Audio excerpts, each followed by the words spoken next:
Hi everyone, I'm Tracy Pattin and this is Sizzle in the Middle, and I am here again with Lisa Greenfield from mytruthinhand.com.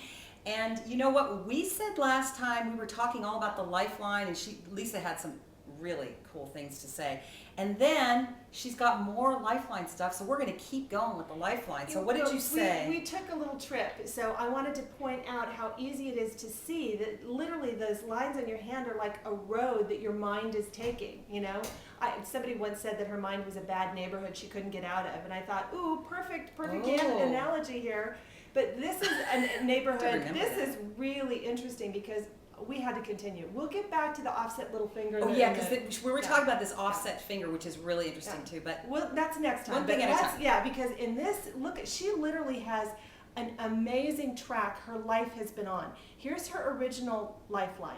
Here's the one that she's been carving out right down the middle, and here's a luck line down the middle that's almost another lifeline. Okay, what does my luck line mean? Okay. Tell me. Luck is just being, it's a combination of events. It's the energy that puts you in the right place at the right time with the right people. That's really what luck is. I think to me, that's better than saying you're going to win the lottery. I'd rather have exactly. Right place, right I mean, it can be that, but more often than not, it's really a serendipity that lines up the right events. But what's so interesting about that is her lifeline that she's carving out down the middle. She's literally been on this path. This is one of those places where a lifeline ends and it isn't scary. It stops right here. Sure? Yep, let me tell you. This is what's so interesting is she's got it's coming off of her headline. So the way she's thinking has been carving out a new life for her. And then it stops here and it's got a little tiny sister line that moves out into the middle of the hand and a little tiny sister line that moves back over towards the lifeline. So she was literally at a fork in the road.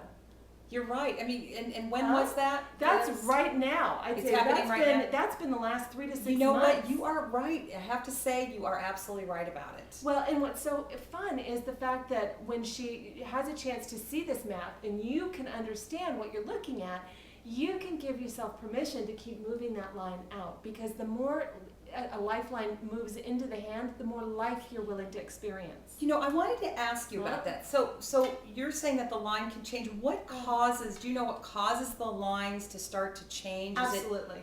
That's your thought. That's EEG. You know, the electrical pattern in our brains that they measure? Yeah. That's what creates the lines in your hand by contracting the muscles. Oh, so it really is a little mental highway. Would you say that it's involuntary?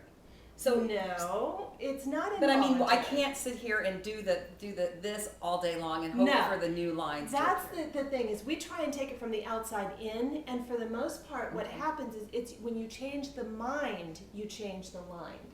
So it's really about the way you think and the way you see things and the way you perceive. So if you're willing to see more, if you're willing to see the best in a situation, so often people will ask me, you know, but you haven't told me anything bad about my hand. Well, the thing is, there isn't something bad per se. There are roadblocks, there are challenges, there are obstacles that come up. But it's how we choose to look at them. If we see them as something that's horrible, they'll live out our beliefs. They absolutely will. Can I tell you a little story about a roadblock that's kind of funny? Well, go for it. We want to hear, don't we? My stepfather used to read palms, nothing like what Lisa does. He was doing it for fun, for entertainment. And when I first met him, I was working in a restaurant as a bartender, and I was shucking oysters. When you shuck oysters, you have this tool that looks like a screwdriver. An oyster shucker. Yeah, thank you. And you know, so I do the thing, blah blah. And so I would end up with some scars on my hands, of course. And so George came in, and I think it was the first time I met him, and he's reading my palm and doing his whole thing, and he's reading this line, which is, what is this line? Your heart line. He's reading my heart line, and he's going on and on and on, telling me all about all the breakups that I'm going to have and have had and whatnot. Well. He was reading my oyster shucker scars.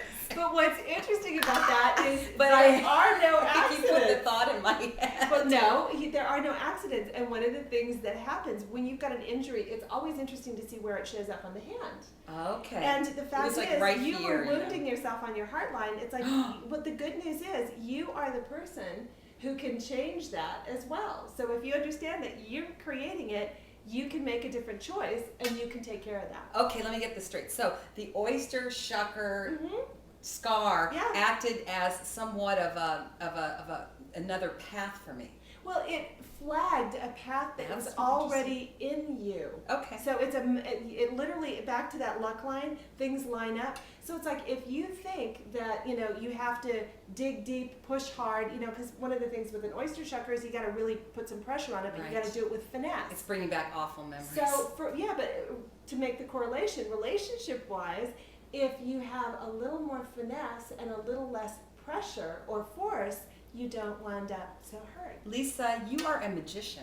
Yeah, well, that's one of the things I love. I love this. Oh, well, thank you. The Well, magic of seeing something differently.